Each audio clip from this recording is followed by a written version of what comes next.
Salam, salam, outsider. Le débrief commence maintenant. Le Paris Saint-Germain fait match nul aujourd'hui 0-0 face à Lorient pour l'ouverture de la saison. Le PSG n'a pas réussi à marquer des buts. Première question à se poser, c'est de savoir où est Kylian Mbappé. Où est Kylian Mbappé? Ousmane Dembélé vient d'arriver, il n'était pas encore inscrit. Ousmane Dembélé va sûrement jouer le prochain match, on va voir ce que ça va donner. Quand Dembélé va arriver dans cette équipe-là, automatiquement, je suis convaincu que sur le côté avec Achraf Hakimi, ça va débouler. Ça va amener énormément de percussions, énormément de vitesse. Cependant, le PSG a un problème, c'est qu'ils ont besoin d'un buteur. Gonzalo Ramos était un buteur, mais Gonzalo Ramos vient d'arriver. Il a besoin de s'acclimater, il a besoin de s'intégrer un tout petit peu dans cet effectif-là. Donc du coup, il va falloir avoir un tout petit peu de patience avec Luis Enrique. Cependant, en termes de football, on a vu des choses très intéressantes. Ugarte au milieu de terrain, il a été bon. En défense, tu as vu que Danilo, il s'est géré. La saison passée, on en a parlé. Danilo est un pion indispensable dans cette équipe-là. Il peut jouer partout. Tu le fais jouer à gauche, tu le fais jouer à droite, tu le fais jouer au milieu de terrain. Tu sais qu'il va se gérer. Aujourd'hui, il est dans l'axe central avec Skriniar et les deux ensemble, ils ont réussi à faire la paire parce que les deux ensemble, ils ont réussi à avoir l'agressivité qu'il fallait. C'est un peu ce qui manquait de temps en temps au Paris Saint-Germain. C'est un peu ce qu'on a reproché ici à Marquinhos. Cette agressivité-là, aujourd'hui, dès le premier match, tu l'as vu. Au milieu de terrain, tu sentais que les boys, ils sont coachés par Luis Enrique. La circulation de balles était fluide. Plusieurs fois, ça tente, ça cherche la passe extra, la passe en plus. Ça cherche l'option supplémentaire, en fait. Donc, du coup, tu regardes cette équipe du Paris Saint-Germain, là, aujourd'hui, face à Lorient. Tu te dis, OK, de temps en temps, il y a quelques petites erreurs et tout. Mais pour un premier match, pour un nouveau coach, pour un nouveau projet, parce qu'il faut être patient. Il ne faut pas arriver, les regarder et te dire pourquoi ils n'ont pas gagné 4-0. Ça ne marche pas comme ça. Donc là, tu te dis, c'est un nouveau coach, c'est un nouveau projet. Il faut du temps, il faut être patient. Cependant, cette équipe-là, si tu rajoutes Kylian Mbappé, je pense réellement qu'elle devient une autre équipe. C'est là un buteur, c'est là un gars capable de prendre la profondeur, un gars capable de claquer des buts. Ils peuvent être dangereux. Donc, on va voir ce que ça va donner au courant de la saison. Mais pour une première, pour cette équipe de Luis Enrique, j'ai envie de dire qu'en général, c'était pas mal. Neymar aussi est une équation. Jusqu'à présent, on ne sait pas. On ne sait pas s'il va rester, on ne sait pas s'il va partir. Si Neymar reste dans cette équipe-là, c'est sûr et certain qu'il est pertinent. Voilà, Neymar, c'est un meneur de jeu. C'est un boy qui est capable, tu vois, de trouver cette dernière passe-là. Ça ne règle pas forcément ton problème de buteur. Donc, il faut espérer que Gonzalo Ramos il puisse marcher sur les pas de Pedro Miguel Paoletta. Tu vois, qu'il soit lui aussi un aigle des Açores, qu'il vienne et qu'il bluffe tout le monde dans cette Ligue 1-là. Donc, du coup, tu te poses cette question à savoir, tu fais quoi en fait? Tu fais quoi avec ce Paris Saint-Germain-là? Comme je dis, à mon humble avis, cette saison, normalement, Messi est parti, Mbappé devrait partir. Je pense que Neymar aussi, il doit partir. Et après, il faut juste être patient, il faut être calme. Il faut être calme parce que tu as eu l'occasion ces derniers temps de voir une attaque flamboyante. Tu as eu l'occasion de voir des buts à gauche et à droite. Ce n'est pas ce que tu auras durant les prochaines semaines normalement. Il se pourrait que ça arrive, il se pourrait aussi que ça n'arrive pas. Donc, il faut se préparer à tous les scénarios. C'est ce que j'aurais envie de dire aux supporters du Paris Saint-Germain. D'être patient, d'être calme. Pour le moment, moi, je trouve ça très cohérent, en fait. Ça fait un peu du bien de voir un PSG différent. Un PSG où tu te dis que le coach, il peut travailler sereinement, qu'il n'y a pas vraiment de grosses stars dans l'équipe, que tout le monde va essayer de tirer dans le même sens, en fait, tu vois. C'est quand même assez intéressant. Donc, on va voir. Après, Kylian Mbappé est un joueur qui ne se refuse pas. Donc, comme je dis, s'il rentre dans cet effectif-là, normalement, il doit claquer des buts. Et normalement, l'effectif ne sera que beaucoup plus fort. Parce qu'aujourd'hui, ils nous ont montré des choses que ça fait quelque temps qu'on n'avait pas vu. Marseille, de son côté, a gagné 2-1 face à Reims. Marseille, aujourd'hui, je pense qu'on attend juste la Coupe d'Afrique pour voir comment ils vont faire pour s'en sortir. Parce que quand tu regardes le match en tant que tel, tu te dis Ismaïla Sarr, il est rentré, il a redynamité cette équipe de Marseille-là en deuxième mi-temps. En fait, c'est aussi simple que cela. En fait, dès qu'il est rentré, il a ramené ce quelque chose-là qu'il n'y avait pas dans cette équipe-là. Et Ismaïla Sarr, il est dangereux. Et Ismaïla Sarr, il donne une passe décisive. Et au-delà de cela, il y a un boy Vitinha qui, lui, est arrivé la saison passée pour près de 30 millions d'euros. On se posait la question à savoir est-ce que réellement il valait 30 millions d'euros. En tout cas, en ce moment, il est en train de jouer comme un boy qui peut-être ne vaut pas 30 millions d'euros, mais en tout cas, il joue bien. Franchement, il joue bien. Vitinha a été très bon aujourd'hui sur le terrain. Il a été dangereux. Il a été excellent. Il a même claqué un but, si je ne me trompe pas. C'était pas hors-jeu. Ils ont dit c'est hors-jeu ou ils ont dit, je sais même plus c'était quoi en fait. Il a claqué un but parce qu'il y a eu 2 buts en fait dans ce match-là qui ont été refusés. Ito a marqué un doublé normalement, mais le deuxième but a été refusé parce que le ballon était sorti du terrain.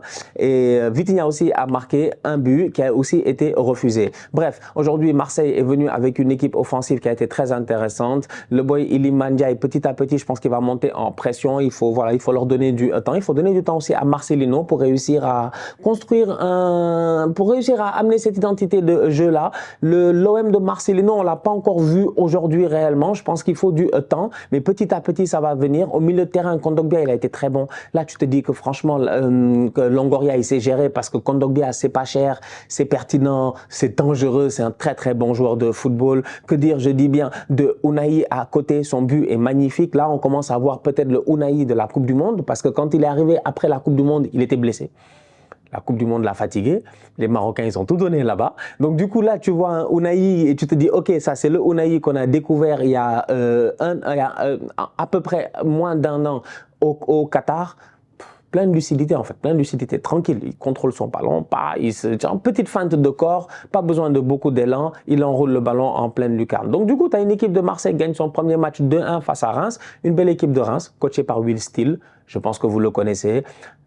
Ouais, le mythe du gars qui jouait à Football Manager et qui est devenu coach à un moment donné. Dans cette équipe-là, il y avait Ito. Je l'avais mis dans ma draft Ligue 1 avec Wilou. Je ne sais pas si vous vous en rappelez. Il fait un très très bon match lui aussi. Donc, ils ont perdu Balogun en attaque. Donc, évidemment, c'est sûr que tu perds un attaquant qui aujourd'hui vaut 50 millions selon Arsenal sur le marché des transferts parce que Balogun est à vendre.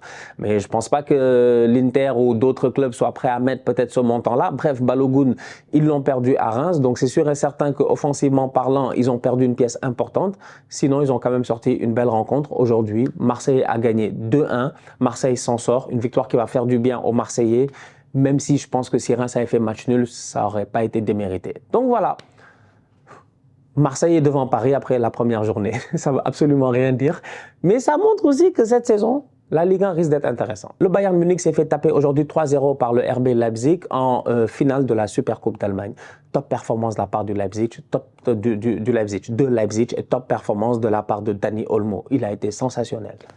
Mais son deuxième but est magnifique. Autant le premier but, tu te dis, OK, il traîne dans la surface et tout, il vient, il claque son ballon, les gars du Bayern ne se gèrent pas. Mais autant le deuxième but est juste magnifique en fait. C'est ce que Martinelli il a fait avec Eddie Nketiah que lui il a fait tout seul. C'est ce que Martinelli il a fait avec Eddie Nketiah, c'est-à-dire le genre de double contact machin. J'ai fait une genre de roulette à la Zidane et tout. Eddie a récupéré, il a frappé. C'est ça que le boy Dani Olmo il a fait tout seul aujourd'hui. Une très belle performance de la part de cette équipe de Leipzig. Et tu regardes l'équipe et tu te dis franchement c'est une belle équipe. Sincèrement c'est une très belle équipe en fait. Sincèrement, c'est une belle équipe. Simakan en défense, Orban en défense. Tu regardes le boy Schlager au milieu de terrain, Dani Olmo, Xavi Simons, Openda, Timo Werner. En fait, ils viennent d'acheter Loukeba de Lyon. Sincèrement, ils rigolent pas. Hein. Leipzig, c'est un bon tremplin. C'est un bon tremplin très pertinent. Et aujourd'hui, ils sont venus avec une équipe qui est jeune, une équipe qui est dynamique. Ils ont très bien joué. Et ils ont battu le Bayern sans aucun problème. Et le Bayern, au milieu de terrain, ils ont de sérieux problèmes. Le Bayern, ils ont des problèmes. Au milieu de terrain, c'est pas bon. Au milieu de terrain, c'est pas bon. Joshua Kimmich, il a galéré. Tu regardes cette équipe-là et tu te poses certaines questions. Offensivement aussi, tu te poses certaines questions. En défense, il y a 35 000 questions. Upamecano, il est capable du chaud comme du froid, en fait.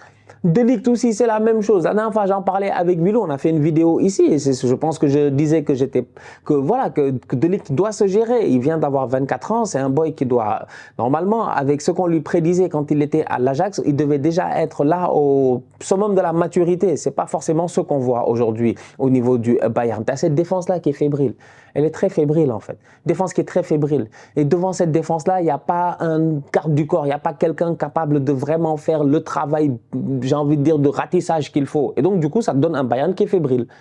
Tout simplement, Bayern qui a l'air malade.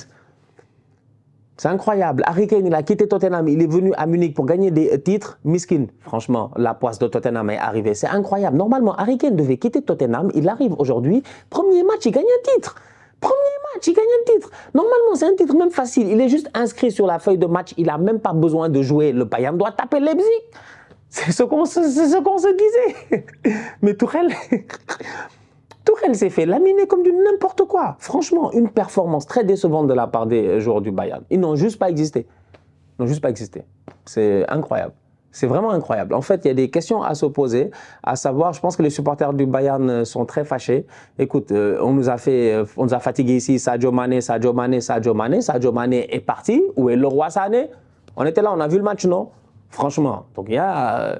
en tout cas, on va voir ce Bayern. Mais le Bayern, en ce début de saison, il va falloir que Tuchel, rapidement, il essaie de remotiver son groupe, se remettre les supporters dans la poche, parce que ces derniers temps, ça a été compliqué. La direction, ça a été compliqué. On l'a vu avec les Oliver Kahn et tout. Sur le terrain, ça n'a pas suivi. Ils ont viré Nagelsmann. Ensuite, ils se sont pas gérés. Ils ont eu de la chance. C'est parce que Dortmund ne s'est pas géré en fin de championnat qu'il a réussi à être champion.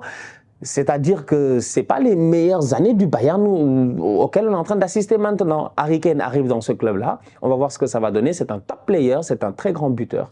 J'espère qu'il va réussir, j'espère qu'il va gagner des titres. Parce que si Harry Kane quitte Tottenham, c'est ce qu'il a fait, qu'il arrive au Bayern, il fait toute la saison, et que par extraordinaire, le Bayern fait saison blanche,